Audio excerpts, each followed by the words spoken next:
judge. Age is just a number. So hanggang saan nga ba ang katanggap-tanggap ni age gap sa relasyon? Naku, marami ako nakikitang ganyan ngayon. Parang issue ngayon. Oh, actually, may nakita nga akong trending sa social media na yung babae, 22 years old, yun na pangasawa niya, 60-something na. Ay, Oh, wow. Yes. Medyo Pero may nagulat kita ako. mo yung lalaki, may kita mo parang bagets pa rin kasi siyang Looking. pumorma. Yes. So parang feeling niya, bata pa rin siya. Ganun ata talaga, kumari yung lalaki, nakapag-jowa siya na mas bata sa kanya, feeling niya, bagets din siya. Kaso nga lang, ang nagmamatter dito, kung ano yung sasabihin ng mga tao. Parang Diba?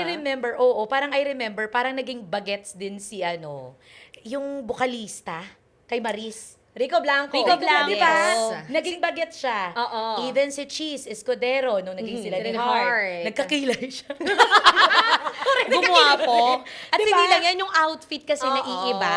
Naging siya noon parang K-pop. Correct. Oo. Kasi binibihisan ng May effort. partner nila. Kaso Oo. nga lang, syempre, ginajudge sila ng mga tao.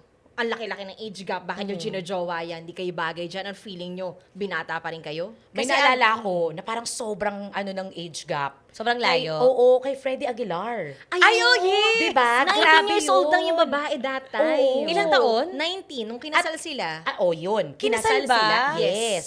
OMG. Kinasal sila. So ngayon, yung parang pinakabago, parang feeling ko lang, parang ang unfair. Kasi parang iba yung Unfair judgment. sa babae or unfair sa lalaki? Unfair ngayon dun sa, hindi ko lang alam kung lumabas sa inyo, kay Apple the Bid. Actually, Yes. parang feeling ko, kaya siya nag-sensational din yung topic. Kasi ang mas matanda is yung babae, hindi Kaya yung nga, lalaki. Yun na nga yung sinasabi ko, na bakit dati parang mga lalaki, parang, bumata yung lalaki, parang Oo, ganun. parang plus points sa kanila, pogi Yes. points. Pagbata diba? ang napapangano nila. Oo. Napapangasawa or nagiging jowa. Correct. Pero bakit ngayon, kay Apple the Bid, parang, yan siya? Groomer. Cradle snatcher, Oo. groomer. Yes. Ganyan. Pero ano ba kasi yung katanggap-tanggap na age gap? Para sa akin, it doesn't matter kung gaano kalaki age gap nyo. Ang Talaga? nag-matter lang talaga sa akin kung ilang taon na yung jowa mo. Like, Diba? kunyari ikaw, nasa 30-something ka na. Okay lang, kung hanggang 20s lang yung jowa ka, pero pag mga teen pa rin, Mga 19. parang sa akin parang Oo. hindi ko siya kayang ganun. Kasi parang pamangkin ko lang to, jowa. Actually, ako din, parang hindi ko kayang magjowa na sobrang bata sa akin. Feeling ko ang katanggap-tanggap for me, 3 years, ganyan. Okay na. Okay na yun. 3 years younger sa akin yung guy. Oo. Pero kung 5 years, tapos 10 years, mas matanda ako. Oo. Feeling ko kasi, doon na pumapasok yung immaturity ng lalaki. Actually.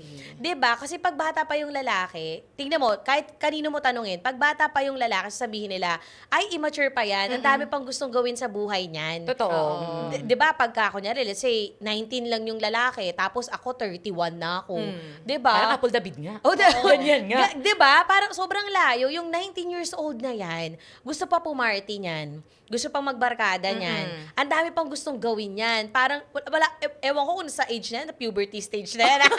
Actually, di pa naman Diba? nag-develop pa. Oo, Ang di pa dami pang nag-develop nade-develop. yung Oo. frontal lobe nila. Correct. Ako, Uso din yan ngayon.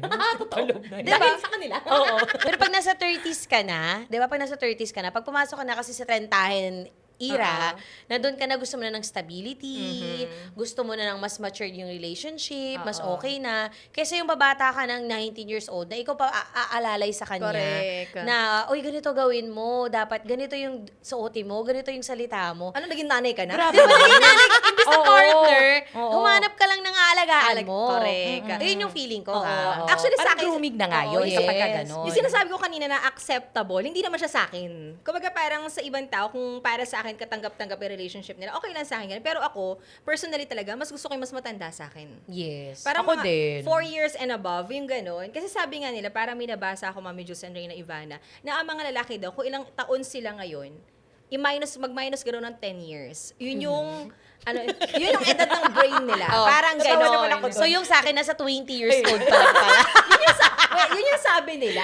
Oo. Pero nabasa ko din yan. Oh, parang yung maturity nila, 10 years Medyo- younger sa Yes. sa age nila ngayon. Parang ahead lagi mag-mature yung mga babae. Correct. So, if you are in a relationship with a guy na mas bata sa'yo, ibig sabihin, mas talagang ang laki ng gap ninyo Oo. pagdating doon sa mga decision making, pagdating sa, alam mo yun, kasi ang babae, tayong mga babae, parang ano tayo parang planado, parang gusto natin nakaplano tayo. Organized tayo eh. Yes, oo. Pero ang medyo bihira sa mga lalaki na nasa 20s na alam na nila kung ano talaga yung gusto nila. Oo. Usually, kaya nakaka-in love yung mga 30, 40 na lalaki is because parang figured out na nila. Yes. Nagsawa na sila sa pagiging Yes, binata. oo. Napagdaanan na nila eh. Although never ako nagkaroon ng relasyon ng lalaki na ano sa akin, older sa akin. Lagi talaga ka ba? edad mo? Lagi younger sa akin. Parang may galit. Oo nga, parang may poot, parang ayaw mo. Hindi kasi alam mo yun, ideally, parang gusto ko eh. Na mas matanda sana Aha. sa'yo. Yes, gusto ko kasi yung medyo level naman kami. Pero hindi ko alam din. Hindi ko din alam bakit. Lapitin ka na mas Oh, bata o mas... nanggigigil na. Oo, hindi, parang ganun yung nakakarelasyon ko. Parang ganun. And even yung asawa ko ngayon, he is 1 year younger than me. Okay. Oo, at nakikita ko talaga din yung difference. Kahit Oo 1 nga, year lang. 1 year. Pero nakita ko yung difference na, oo nga, parang ako ang kailangan mag-adjust sa ibang mga bagay. Correct. Parang may kinalaman talaga ang edad. Mm-mm. Pero kasi kapag mahal mo nga naman, age is just a number. Correct. Kapag nandun na kayo sa relasyon, yung totoo na, doon mo lang madidiscover na, iba pala talaga. Pero kapag mahal mo, you will conquer even yung age na yon. Oo. Siyempre, iintindihin mo na lang. Correct. Ikaw na lang ang mag-a-adjust. Kasi mahal mo. At doon, gano'n naman talaga dapat kapag mahal mo, ikaw mag-a-adjust talaga. Pinili mo yan eh. Oo. Pero sa atin kasing mga babae, kaya naiisip talaga natin, gusto natin ng mas matured guy. Kasi gusto natin binebebe tayo eh. Oo. Gusto natin, di ba, inaalagaan Princess. tayo. Yes. Kasi ideally talaga sa relationship, yung lalaki, siya yung magdadala dapat eh. Oo. Siya yung mag-aalaga, siya yung mas matured, siya yung magli-lead ng relationship, di ba? Kung napanood nyo po ang aming mga previous podcast, sinasabi talaga natin na lalaki ang dapat Nagli-lead. nagli-lead kasi sila yung provider, sila yung nagsiset ng tone sa relationship. Tapos tayo yung nag-nurture tayo, nag-aalaga. Homemaker. Kaya pagka ang lalaki ay sobrang immature at sobrang bata at gusto lang pumarty and all, tayong babae parang, ano ba naman itong najowa ko? Parang nakakapagod. Parang magmamathering ka pa. Yes, magmamathering ka pa. Pero Pero alam mo, alagaan. magbabago yan kapag nag-asawa na kayo. Ewan ko mag-agree sa akin dito, Mami Jules. Nung nag-asawa, kahit mas matanda sa akin asawa ko, parang 3 yung anak ko. Totoo, panganay ko yung asawa ko. Hindi, siguro kasi sa may mga chances or may mga certain activities. Anong activity yan? Coloring. Na parang feeling nila, nagiging mother tayo for them. Kasi nga, meron ding studies na nabasa ko na ang mga lalaki, ang hinahanap rin nila sa isang babae, yung katulad ng nanay nila. Parang ganon. Baliktad yung asawa ko naman. Paano sa kanya? Te? Parang may nakwento naman siya sa akin na although yes yung pag-aalaga, pero meron siyang parang trauma something na ayaw niya nang maranasan. Tapos, naranasan niya ulit. Dahil mas bata. Akala ko nagbago na. Yun din pala. Hindi, kasi pag naiinis ako, nangampas ako. So parang kahit na maano lang, parang ganun lang. Malulungkot Delikado yata siya. sa inyong may unan dyan. Malulungkot siya. Tapos sabi ko, saan galing yung lungkot mo? Tapos sasabihin niya, kasi nung bata ako. Doon na lumalabas. Oo, nung bata ako. Parang gumagano sa... Pero sabi ko, nagbibiruan ba tayo? O seryoso ba tayo? Tapos may patak na ng luha. Ay, wow! Seryoso ba tayo? Seryoso tayo. So parang feeling ko magmamothering na naman ako. Alam mo, feeling ko, sometimes din, yung ganong ugali, tayo ding mga babae. Oo. Kasi, paano ba? Gusto din natin kasing nagmamothering. Actually, oo. Feeling ko ano natin yun eh, nature. Innate, sa atin. parang na talaga natin. Innate sa atin. Pero doon nga nagkakaroon ng, paano ba? Nagkakaroon ng conflict. Kasi, I agree doon sa sinabi mo kanina na ideally, gusto natin talaga yung mas mature sa atin, magli-lead sa atin, magpo-provide sa atin. Pero in reality, innate sa atin yung, regardless of age, parang pag kailangan ng fixation ng isang tao, ng lalaki, parang namamagnet tayo doon. At saka nag-step up tayo. Oo, Diba? yung parang hindi na ito yung ideal, pero parang feeling mo kailangan ko siyang ayusin. Yes. Kailangan kong patinuin. I-guide ko siya kasi nakikita ko yung potential dito sa taong to. At feeling ko magiging parang achievement or success ko kapag halimbawa ako yung Na-mold mo siya. Oo, Correct. ako yung naging way para yung greatest potential niya mailabas niya. Oo. Kasi nakikita mo, aside dun sa pagmamahal, combination na yun ng lahat. So parang feeling ko nandun din nagkakasalubong sometimes yung conflict. Kasi tayo din eh. Tayo din mga babae. Gusto natin ng letter C. Oh. Ano Letter yun? C, ano yun? Challenge. Okay, iba yung nasa isip ko Iba na rin si Charot. Challenge.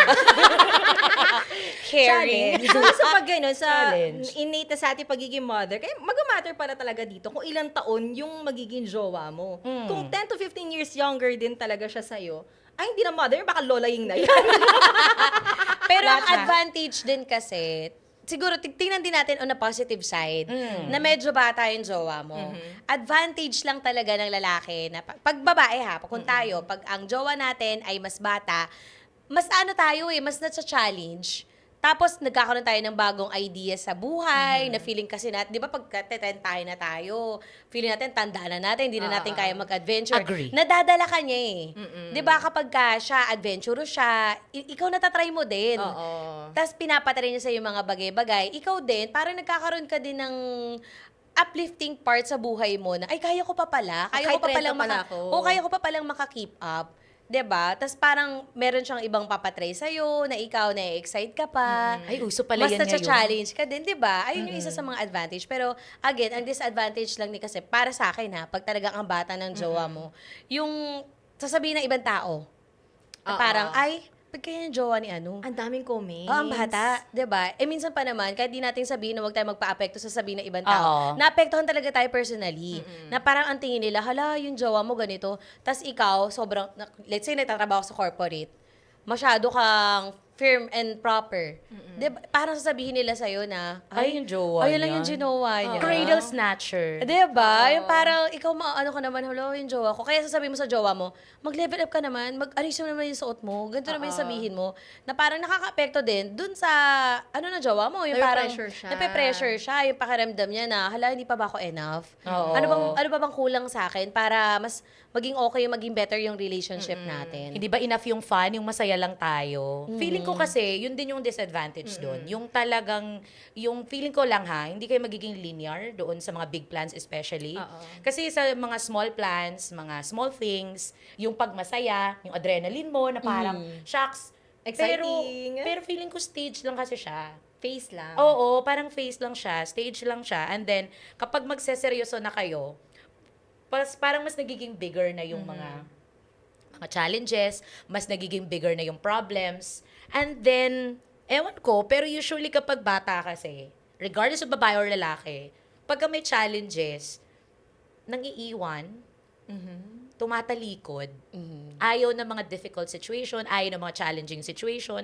Kasi ako sa totoo lang, parang yun yung mas, parang yung mas bearing sa akin. Okay, although, napapansin ko hindi ko alam kung ako nakakapansin nun, kapag ka ang lalaki ay older at younger ang babae, ang tendency, nagtatagal ang relasyon. Parang napansin ko rin siya. No? Oo. Pero kapag ka ang lalaki ay mas bata at ang babaeng matanda, darating ang oras, kapag katapos na yung challenging part, iniiwan na siya. Oo. Kumbaga parang yung lalaki, kasi nga mas bata siya, Oo. nakapangasawa or nakapagjowa siya na mas matanda sa kanya, parang ang nangyayari sa trial and error siya. Kumbaga parang yung practice ground niya, yung matanda na, kumbaga siya lang yung kasama niya sa journey pero hindi siya magiging destination. Aray. Diba? Kumbaga, Sakit. Aray naman ay de las alas. Di ba? Ano naman nangyari sa Oo, kanya? grabe Sabi yun, ko, sakit shocks nun. naman, ang sakit naman. diba? Yun yung sabi rin niya, parang kasama siya sa journey pero hindi siya yung Oo, destination. pero ang sakit. Kasi parang naging practice ground siya nung lalaki. I mean, sa mga nangyayaring relationship na katulad na sinabi mo sa akin, sa amin, Mami Jules, na kapag ang mas matanda ang babae kaysa sa lalaki. Kasi ang lalaki kasi, may mga times kasi na hindi pa sila, na-discarril sila sa path na gusto nilang tahakin. Di ba? Okay. May mga lalaki na hindi sila, kumbaga parang wala pa yung plans talaga, na hindi pa nila alam kung ano yung gusto nila. Hindi pa definite kung ano yung mangyayari sa buhay nila. So, they are trying something na kung okay ba sa kanya to, kung hindi ba pwede to. So, anong nangyayari? Yung babae yung nag-a-adjust. Yes. Tapos tayo mga babae apektado kasi tayo mga babae yung may iwan. Alam mo, napakahirap kasi at napaka-unfair sa atin na kapag tayo yung naiwan, ano na tayo? Lalo na kapag nasa edad na tayo na ganito, 30. Tapos yung jowa Of mo, course pa, yung 50 pa. Let's say 50. Oo. Diba? Tapos kapag jowa siya na 30-something, yung 30-something na lalaki, makakapaghanap pa yan ng ibang jowa eh. Paano yung mga 50 years old na babae na binuhos niya na yung buhay niya, binuhos niya yung panahon niya, Ipon. Diba? Ipon niya. Pero Pinalaki niya tong jowa niya. Kasi literally, pinalaki niya eh. Yes. Pinatanda niya, tapos biglang maiiwan siya sa ere. So parang, ang hirap ng ganung situation, pero may mga pagkakataon din naman na maaari siguro na mag-work yung relationship. Kung ang lalaki, kahit gano'n ang edad niya, mas bata siya, mag-step up din siya. Yes. Masokista kasi tayo mga babae eh. Oo. Yung parang kahit sobrang bata ng jowa mo, parang pakiramdam mo kasi wala na magkakagustong iba sa'yo. Ayun. Pag matanda ka na, pag babae ka, tapos ang jowa mas bata, sasabihin na lang natin, sige, tiisin ko na lang. Hala. Kahit Mag-settle na party, mahilig tong mag-party, kahit walang direksyong buhay, tiisin ko na lang, subukan ko na lang tong ayusin ng buhay nito. Kasi feeling ko, wala na magkakagusto sa akin eh. Dead end na ako eh. Kaya kung anong gusto niya, mag-give in na lang yung babae. Oo. Kasi nga, titiisin natin para lang, hindi tayo maiwan, maging masaya na lang tayo, okay na lang tayo. Ang hirap naman, no? Parang yung pagiging masaya mo. Oo, Nakadepende nakadepende sa tao. Yes. Parang hirap. Kung ako siguro, no, kung ganun lang din naman, na parang paulit-ulit na lang din. Halimbawa, yung karelasyon mo, regardless of age and regardless of gender. Pero kung paulit-ulit na lang din naman, bahala ka na siguro sa din. buhay mo. Parang, ayoko Mag-aalaga ng na lang ganun. ng pusa. Oo, ayoko. Mas okay pa yung pusa ng mga sumusunod. dagang costa. Magiging ninang na lang ako ng mga anak niyo. Mabuting ninang ka ba? Oo naman. Travel na lang. Yes. Diba? Parang gano'n na lang kasi ang hirap. Pero alam mo, take away ko sa ating episode ngayon, yung parang feeling ko babala ito sa mga babae. Babala. Asawa ni Warning. Sino sa'yo? Babalu, tama. Siguro ako, sa akin lang, ang take away ko, kung ikaw babae, may edad ka, siguro huwag kang makipagrelasyon sa mas bata sa'yo. Oh, ako din. Yun yung take away ko. Kasi parang, mas may chance pa yung mga lalaki. Hindi ko alam kung magaling na talaga mag-manipulate yung mga lalaki. sorry. Narcissist pala. Oo. Pero, yun. Pag-isipan nyo lang. Kasi, choosing a partner, a lifetime partner, is a one big decision. Correct. Yes. That will change your life forever. For good or for bad. Ayun. Correct. Ako naman siguro, yung age gap, actually wala talaga, age is just a number sa akin. Siguro yung mindset na lang talaga nagmamatter dito. Regardless kung mas matanda yung babae, mas matanda yung lalaki, kung paano kasi yung dynamics yung in a relationship, yun talagang pinaka-importante. Totoo naman, na huwag nyo nang isipin yan sabihin ng ibang tao. Kasi kayong dalawa na makikisama sa isa't isa eh. Pero ang magiging problema dito kasi, okay kayo ngayon. Nakikita ng mga tao na masaya kayo, pero what in the future? What will happen in the future? Na kapag yung isa sa inyo makikita mo, nauuna nang pumuti yung buhok. Ayun. Tapos yung isa, parang ado pa lang siya sa stage na papunta pa lang siya sa pagiging stable niya. 'Di ba? Ang mahirap din kasi dito, natatag ka minsan. Ewan ko parang nakita ko rin kasi sa posto nila, Apple David. Oo. Siya nung jowa niya. Parang tinatag si Apple David na pedo. Pero di ba legal naman na yung yung Legal. lalaki, Yes. si Chad? Oo. At saka, sorry they look good together. Yes, In my totoo eyes. naman. Alam mo, totoo Ako yung hindi. sinasabi ni... Hindi, ayan. Mukha talagang, sobrang Magtita? bata ng lalaki. Parang mas bagay siya sa kapatid ko. Parang ganun ang feeling ko sa kanya. Pero feeling ko, para sa akin, okay lang naman. Parang Okay naman lang sila. Pero siguro hindi rin kasi sila masyado nilabas sa akin. Pero pag nakikita ko, parang, bakit masyado nila tong binabash ko? Ang di lang okay kasi sa akin, parang sobra kasing kinakagat ni Miss Apple yung bashing. Kung Parang paano minsan sila... na-off na ako pagka sobra niya nang pinapatulan na parang hindi naman na Tama. necessary. For me lang yun ha, na parang hindi mo na kailangan pansinin yung sabihin nila. Hayaan mo na lang kayo maging masaya. Wala ka naman ibang kailangan patunayan eh. Pinaglaban mo, minahal mo, pinili mo eh. Okay na correct. dun. Oo. Kaysa patulan mo pa yung bashing na papakita mo sa tao na hindi, pumatol ako sa mas sobrang younger. Okay lang, wala akong pake. Oo, tama. Yun yung nakaka-off eh. Kaya kung ikaw, idol, kung nanonood ka at pumapatol ka din sa mas bata sa'yo, well, sana maging happy ka. Ang pinaka-importante naman dyan, yung pinili mong partner, regardless kung bata or matanda, basta yung tao na to, mahal ka. Oo. Kaya kang ipaglaban, kaya kang piliin everyday kahit matanda ka na, mag-gray na yung hair mo, kahit di ka magpa-botox, kita na yung mga wrinkles mo. Pero magkano Diba? ba? Ganun yun eh. Yung parang matatanggap ka niya regardless kung nagiging sagi ka na. Hindi mo na kailangan hindi mo na kailangan din magpabanat ng mukha dahil tanggap ka pa niya, mahal ka niya. Kahit siya doon pa lang siya sa pagwapo pa lang. Oo. 'Di ba? Yung parang doon pa lang nagde-develop yung kagapuhan niya, umuokay, pas nagiging hot siya. 'Di ba? Yung parang Sarap. tas ikaw umawag ka tas hindi mo na kaya umangka sa motor niya, parang ganong klase, 'di ba? Imagine ko. Di ba? Wait lang. Ganun mo Di ba pala, lagi aray. marami na lumalagotok sa'yo, pero yung tao na to, pipiliin ka niya. Ayun yung hanapin mo, yung taong mahal na mahal ka. At kaya pagsigawan sa mundo na kahit ikaw ay 50 years old at siya ay 30, mahal ka niya, hindi dahil sa pera mo, hindi dahil sa kaya mong ibigay sa kanya, kundi dahil ikaw, mahal ka niya. Doon talaga nagmamatter kung ano talaga yung mindset ng dalawa sa isa't isa. Yes. Shoutout ko lang dyan, yung daddy ko nanonood. Asawa ko pala. Ay, wow. Shout out Kasi mas bata siya sa'yo. Hindi, na-realize ko lang, alam mo, yung advantage, mapuputol na sana tayo eh. Oo. Okay. Tuloy lang Na-realize natin. ko lang dahil dun Oo. sa kwento mo. Na-realize ko lang, yun pala yung advantage kapag mas bata. Ang sweet kasi nila. Ang sweet nila, yung parang kasi kapag ka medyo older, kapag ka mature, ano ka naman masyado, parang... Ano na, parang feeling na Okay mo corny naman. na. Oo, Corny mo naman, na. huwag na masyado. Pero pagka mas bata kasi sa'yo, parang sweet talaga. I love you, daddy. Ang taray. I love you, daddy.